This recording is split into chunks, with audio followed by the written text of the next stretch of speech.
Bharat Ratna doctor Bhimrao Ambedkar को कोटि कोटि नमन। ये कार्यक्रम डॉक्टर भीमराव अंबेडकर के जीवन पर आधारित है, जहां भारत की जनता के प्रति उनके योगदानों को पूरी सजगता से चित्रित और रेखांकित करने का प्रयास है। कार्यक्रम में दिखाई गई घटनाएं लब्ध प्रतिष्ठ पुस्तकों से ली गई हैं। इस कार्यक्रम के जरिए चैनल की ओर से एक विश्वसनीय, सजग और सकारात्मक प्रयास है कि डॉक्टर बाबा साहेब भीमराव अंबेडकर के जीवन की संघर्ष यात्रा एवं गौरव गाथा पूरे आदर के साथ घर घर पहुंचे और उनके योगदानों से सभी संपूर्णता में परिचित और आह्लादित हों। चोरी किया तुमने मेरा पैसा, और जब लगा कि कहीं तलाशी ना हो जाए तो अब डर के मारे वापस कर रहे हो। मैनेजर साहब को बताता हूँ, दो मेरा पैसा। ये लीजिए। और हाँ, चुराया नहीं था मैंने। अगर चुराता तो आपको देता थोड़ी, जेब में छुपा कर नहीं रख सकता था। तो फिर लिया क्यों था मेरा पैसा, और बता क्यों नहीं रहे थे? बस देखना चाहता था कि एक पैसा खो गया तो आप कितने परेशान हो जाते हैं। मुझे परेशानी में देखकर अच्छा लग रहा था, खुशी हो रही थी? बिल्कुल नहीं, बस आपको परेशान करके कुछ समझाना चाहता था मैं। क्या समझाना चाहते थे? यही, आपका एक पैसा खो जाने पर आप इतने परेशान हो जाते हैं, तो जरा सोचिए, जिस जात की पहचान, जिस जात का अस्तित्व सदियों से खोया हुआ हो, उस जात के लोगों को क्या लगता होगा, वो क्या महसूस करते होंगे, उन्हें कितना दुख दर्द होता होगा। ये सब सोचकर इस सदियों से, हजारों वर्षों से समाज में हमें कोई स्थान नहीं दे रहा है, कोई अपना नहीं रहा है, और ऐसी ही जात का एक व्यक्ति बड़ा संघर्ष करने के बाद आप सबके बीच काम करने आया हो, तो आप उसे ढंग से काम भी नहीं करने देते हैं। बस ये समझाना था आपको।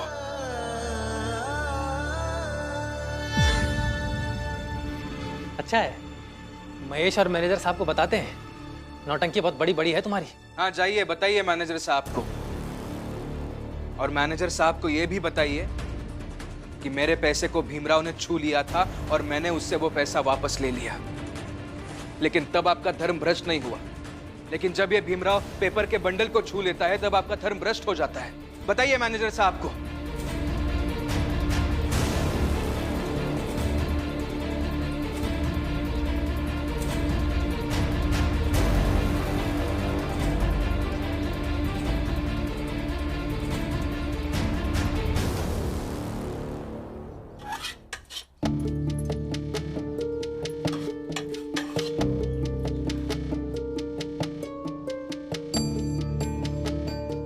सब्जी थोड़ी ज्यादा रख लेती, मुझे बहुत पसंद है।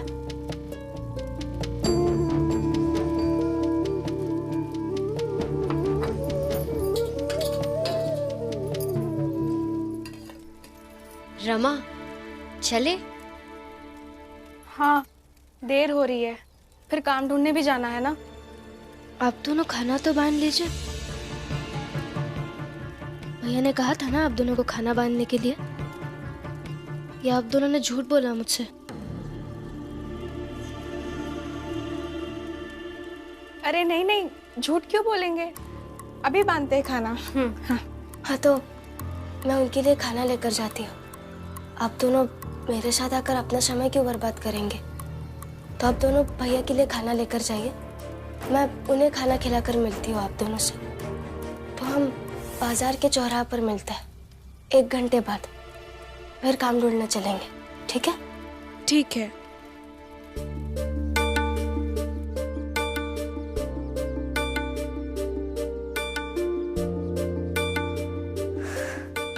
क्या करें, हम खाना तो ले लेंगे उनके लिए, मगर वो दोनों खाना खाएंगे?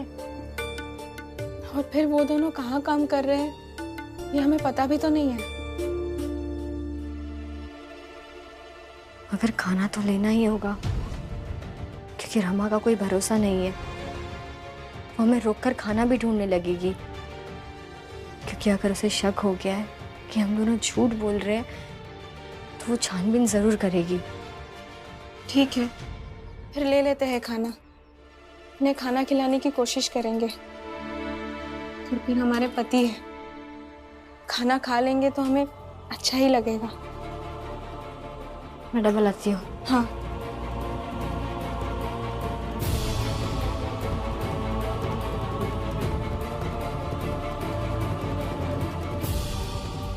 अरे, नमक और मिर्च तो लिया ही नहीं मैंने, वो भी ले लेती हूँ और पानी भी ले लेती हूँ।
आनंद,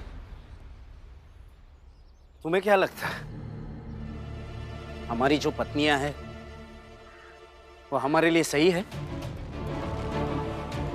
बाला भैया, अब इस पे सोचने का क्या फायदा है, जाने दीजिए। सोचना तो पड़ेगा ना आनंद। अगर हम अपने परिवार में, खुद के घर में खुश नहीं है तो बाहर कैसे खुश रहेंगे?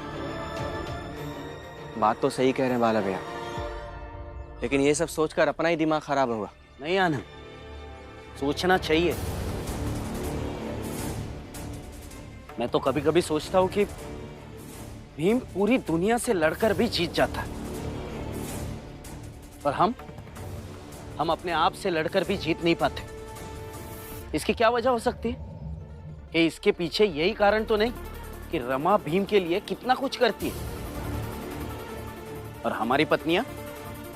बाला भैया छोड़िए ना सर, काम करते हैं।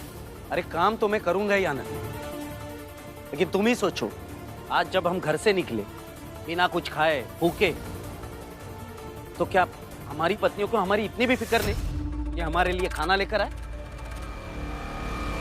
इतनी फिक्र करते हैं हम आपकी।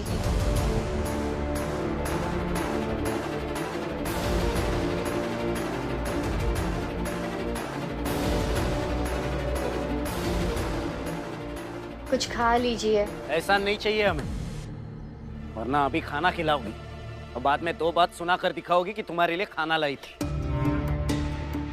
एक दिन खाना नहीं खाएंगे तो भूखे नहीं मर जाएंगे हम।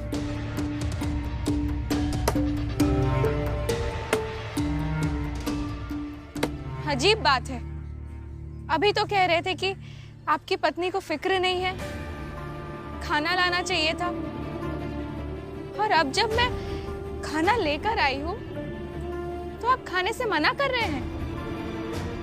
आखिर चाहते क्या हैं आप? सुनिए ना, आप ही कुछ समझाइए बाला भैया को। आनंद, काम करो तो।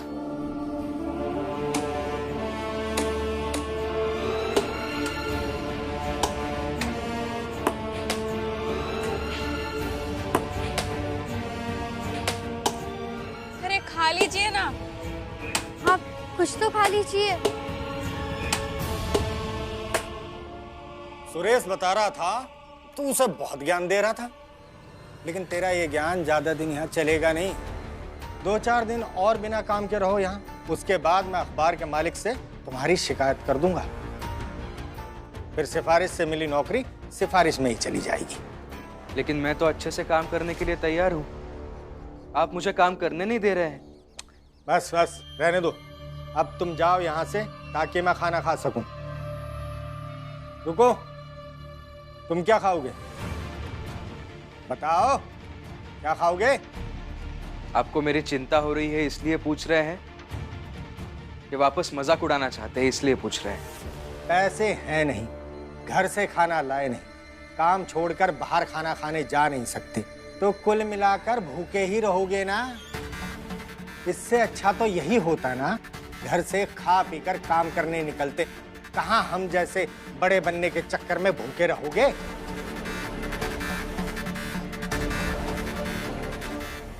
रुक, खड़ा रहे, इधर मुझे खाते हुए देख, ताकि तुम्हें भूख का एहसास जल्दी हो और साथ ही अपनी बेबसी का एहसास हो। सर, ऐसा कभी नहीं होगा। मेरे रहते मेरे पति कभी बेबस नहीं हो सकता है।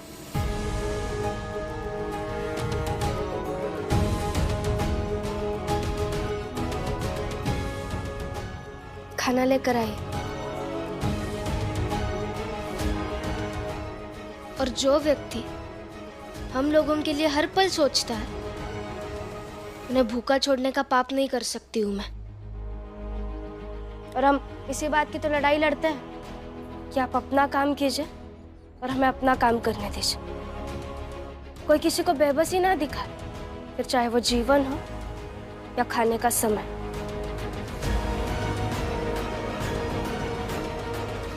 रुको, इसलिए कहते हैं कि भाषण देना आदमी कहीं से भी सीख सकता है, लेकिन संस्कार बड़ों से आते हैं। इस ऑफिस में जब तुम काम नहीं करती हो तो यहां आ कैसे रही हो? मैं बाहर जाकर खाना खा के आता हूं। और हाँ, आप मेरे सामने मेरी पत्नी से इस तरह से बात मत कीजिए आगे से। भीमराव, अपने दायरे से बढ़कर बात मत करो। इस औरत के लिए बस।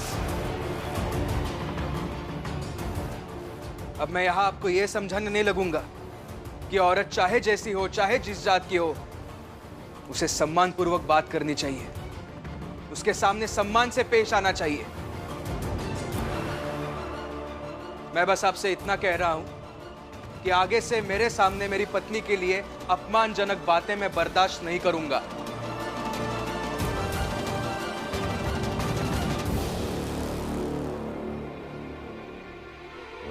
क्या कर लोगे? यहां काम करते हो, वहीं के मालिक को समझाने चले हो? सर, मैं तो सिर्फ आपसे अनुरोध कर रहा हूं कि मेरी पत्नी के साथ इस तरह से बात मत कीजिए। और हाँ, यह अनुरोध मैं अखबार के मालिक से नहीं, अखबार के मैनेजर से कर रहा हूं। खाना का कर आता हूं। छोड़ूंगा नहीं इसे।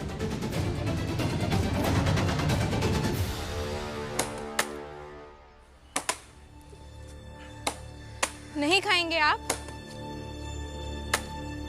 क्या हो गया आपको? आप तो ऐसे नहीं थे। बाला भैया के साथ रहकर बाला भैया का रंग चढ़ गया है। आप ऐसे नहीं थे मतलब? आदमी बदल नहीं सकता। आदमी को जैसा महसूस होगा वैसा बदलेगा। और ये बाला भैया है मेरे, इनका रंग चढ़ रहा क्या मतलब? लक्ष्मी, तुम ना मुझसे थोड़े दायरे में बात किया करो।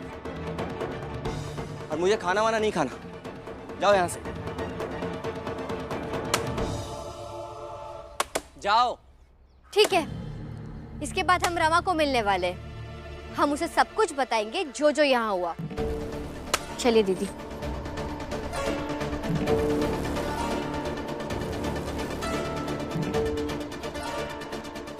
बाला भैया, खाना खा लेते हैं, नहीं तो जाकर ये रमा से कहेगी और ये बात भीम को पता चलेगी, और हमारे लड़ाई के बीच में भीम झुटका परेशान होगा। भैया सुनो, रुक जाओ, लाओ खाना, खाते हैं हम।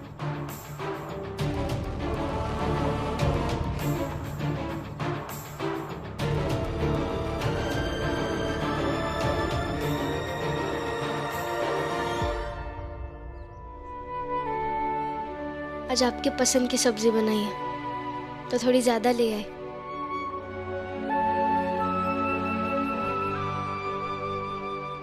और साथ में मैंने नमक और मिर्च भी लाया है, खाकर बताइए हाँ कैसे बनी है। ठीक है।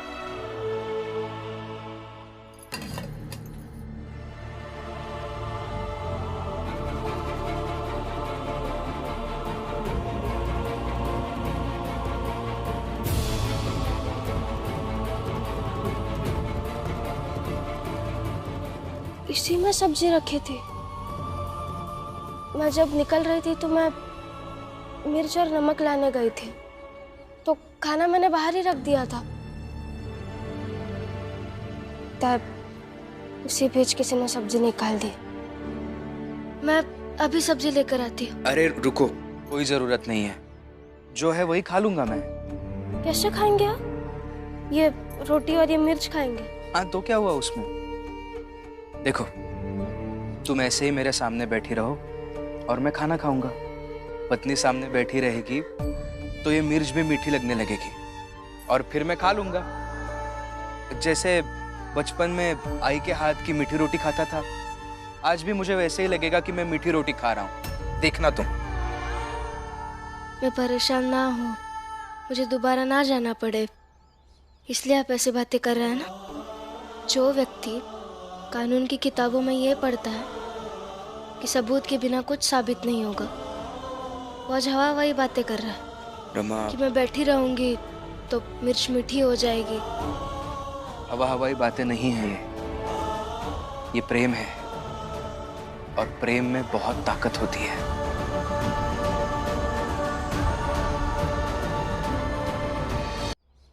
कानून से व्यवस्थाएं बदल सकती है, समाज बेहतर बन सकता है, मगर संसार तो प्रेम से ही चलता है ना। और फिर वो भी तो प्रेम ही था जो सुबह जैसे ही मैं निकलने वाला था तुम जाग गई थी।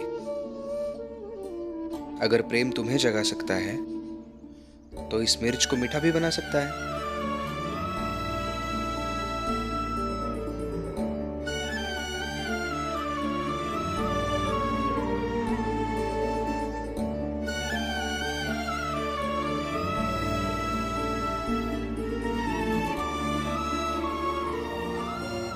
मुझे भी खिलाइए। तुम घर जाकर आराम से सब्जी रोटी खा लेना। क्यों? अब ये भी प्रेम ही है क्या कि आप सोच रहे मुझे रोटी और ये मिर्च नहीं खिलाएंगे तो मैं घर जाकर रोटी सब्जी खाऊंगी? रमा, क्यों जिद कर रही हो तुम? अभी घर ही जाने वाली हो ना, तो सब्जी रोटी खा लोगी। नहीं, मुझे भी खिलाइए। अरे ताकि मैं भी देख सकूं कि कैसे प्रेम इस मिर्च को मीठा बनाता है। खिलाइए। ठीक है। प्रेम न बारी उपजे, प्रेम न हाट बिकाय, राजा प्रजा जो ही रुचे, सिस देही ले जाय।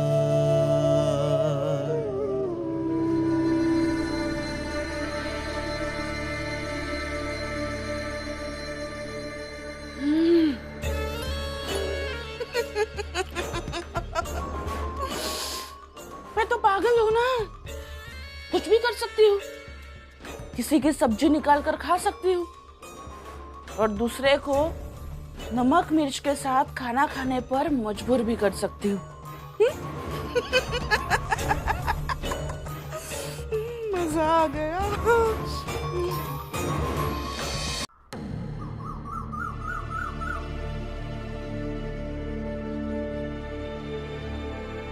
आज खाना लाई हो तो खा लिया, कल से खाना बिना मत लाना। अरे पति हैं आप मेरे, तो खाना तो लाऊंगी ही ना।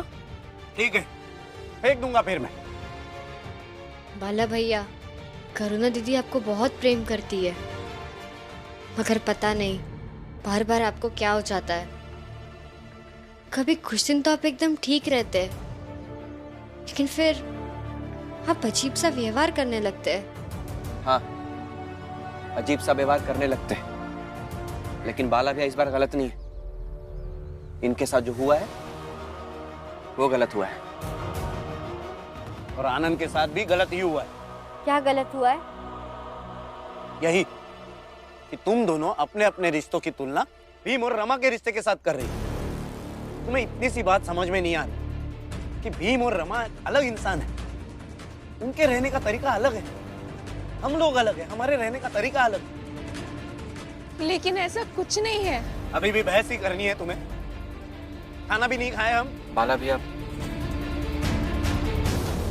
छिन ही चढ़े छिन ही उतरे, सो तो प्रेम न होय, अघट प्रेम पिंजरे बसे, प्रेम कहावे सोय, प्रेम